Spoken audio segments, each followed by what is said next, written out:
Salam alaikum. Bismillahir rahmanir rahim. Alors, c'est un plaisir de vous rencontrer au travers de ma chaîne YouTube et en fait, j'espère que ça va être plusieurs rendez-vous et que ça va permettre justement d'avoir un échange constructif sur des sujets d'intérêt commun et notamment sur mes sujets de prédilection qui sont principalement la transformation digitale, l'architecture d'entreprise, l'innovation, les startups et l'entrepreneuriat.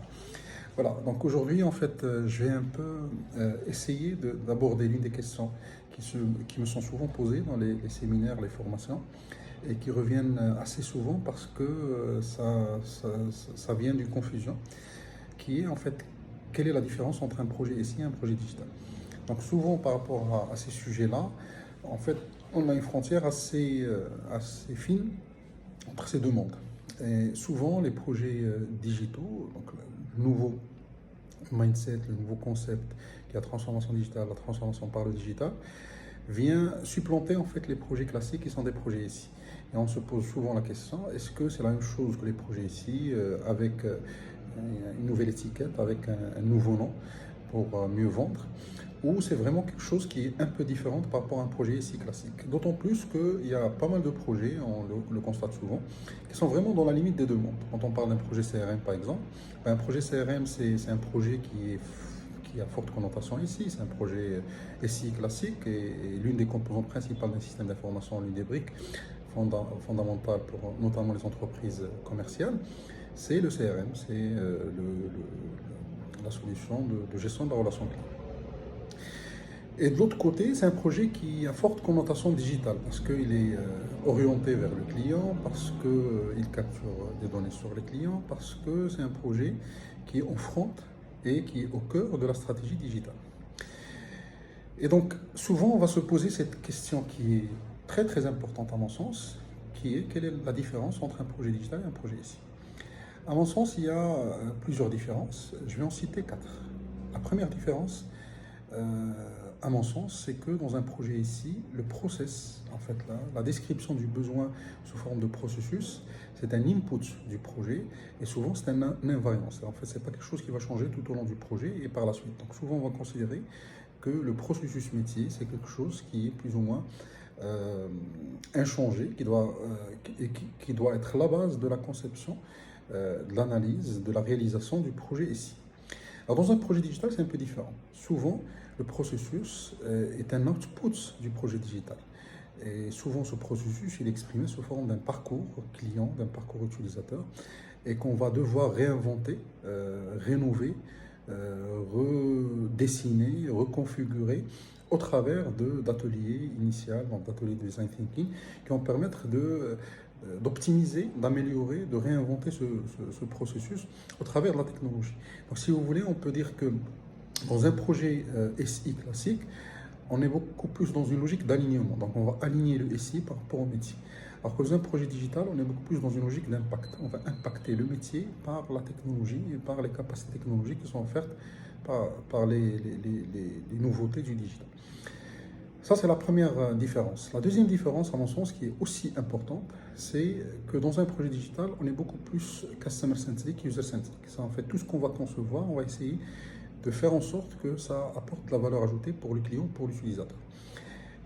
Alors que dans un projet SI, on est beaucoup plus orienté process, organisation, besoins utilisateurs. C'est vrai qu'on va toucher quelque part et qu'on va apporter de la valeur à l'utilisateur, mais pas de la même manière. Alors l'exemple type, c'est dans l'interface graphique. Alors dans un projet SI, l'interface graphique elle est importante certes, elle fait partie des couches d'une application par défaut qui est en fait la couche présentation, mais on ne va pas se soucier nécessairement de l'expérience utilisateur. Alors que dans un projet digital, la partie user experience elle est vraiment au centre et c'est elle qui drive une bonne partie du projet. Et en fait, d'où l'intérêt de profils comme les profils UX designers, parce qu'on doit reconfigurer, reconcevoir cette expérience de la manière la plus simple et la plus adaptée et la plus optimale pour cet utilisateur. Bien sûr, quand on va parler de Customer Centric, ça va vraiment tout au long du projet. Donc, on va essayer à chaque fois d'identifier et de mesurer la valeur qui va être apportée par le projet pour les utilisateurs, les différents utilisateurs qui peuvent être des clients, comme ça peut être des collaborateurs ou autres. Donc ça, c'est également une caractéristique différenciatrice. La troisième caractéristique, à mon sens, c'est la partie data-driven. Alors, dans un projet classique, dans un projet SI, on va faire bien sûr de la donnée, parce qu'au centre, il y a une base de données, puis souvent, on va faire de l'intégration de données. Souvent, on va alimenter également un data warehouse avec. Il y a toute une partie reporting, restitution qui est importante. Dans un projet digital, on va pousser cet aspect encore plus loin. Et donc, la partie data, c'est un élément qui est fondateur. On va saisir toutes les opportunités pour capturer de la donnée, notamment de la donnée du client ou de l'utilisateur. Et cette donnée va servir de manière continue à optimiser, à améliorer l'application. De la même manière, les données sont considérées de plus en plus comme un actif de l'entreprise. C'est un actif qui est monétisable, qui est transformable en argent. Et donc, du coup, on va toujours essayer de capturer de la donnée avec les différents moyens qui sont offerts par le digital, donc aussi bien sur les réseaux sociaux, via des capteurs, sur des applications bien entendu, il y a des technologies comme les drones, pour pouvoir en faire de la valeur ajoutée au travers du data mining, au travers du machine learning, au travers de l'intelligence artificielle. La troisième caractéristique, plutôt la quatrième caractéristique qui est aussi importante, c'est la nature de l'organisation. Alors généralement dans un projet classique, on est souvent dans une organisation un peu hiérarchique et souvent les relations sont contractuelles. C'est en fait les entités métiers vont prendre un cahier de charge directement via de l'assistance à maîtrise d'ouvrage et ce cahier de charge va constituer le contrat qui les lie avec l'entité SI. Et la même chose entre le SI et les prestataires. Dans un projet digital, on est beaucoup plus dans une forme de collaboration. On va privilégier la collaboration à la contractualisation. Et donc, entre les entités métiers et le SI, ça va être une collaboration tout au long du projet. C'est pour ça qu'on a un rôle qui est le Product Owner, et également le Scrum Master, qui travaille tout le temps, main dans la main, pour pouvoir faire avancer le projet.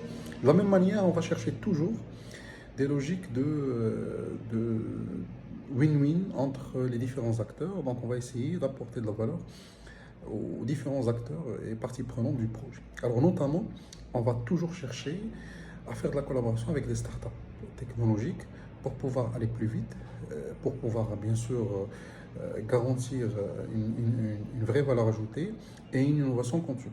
Et donc des fois, au lieu de faire ça en interne, au lieu de choisir un prestataire, on va être beaucoup plus dans une logique de partenariat, même à terme, dans une logique de partage de revenus sharing.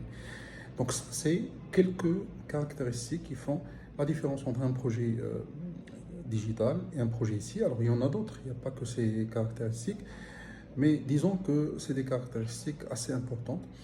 Et je crois que dans ce sens, cette transformation digitale ou par le digital, c'est beaucoup plus un changement de mindset. C'est le changement de l'approche et non pas du contenu. En fait, c'est le même projet. On peut avoir par exemple un projet de gestion des achats, de e-procurement.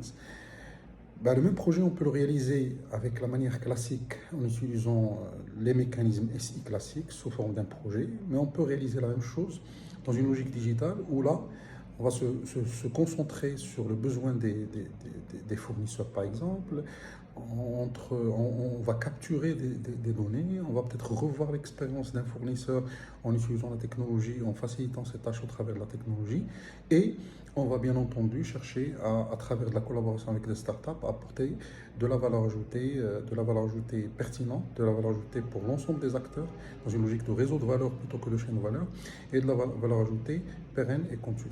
Voilà et merci beaucoup.